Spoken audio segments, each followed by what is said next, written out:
கர்த்தர் உங்களை முதன்மையான இடத்துல வைக்க போறாரு. ஃபர்ஸ்டான இடத்துல வைக்க போறாரு.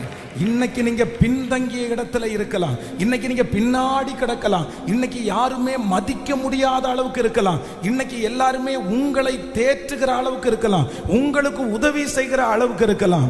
ஆனால் கர்த்தர் ஈசாயினுடைய குடும்பத்துல தாவீது என்கிற ஒரு மனுஷனை கர்த்தர் பலப்படுத்தினதுனால அத்தனை யுத்த வீரர்களுக்கு முன்பாகவும் தாவீதை குறித்து வேதம் சொல்லுகிறது, உம்மாலே நான் ஒரு சேனைக்குள் பாய்ந்து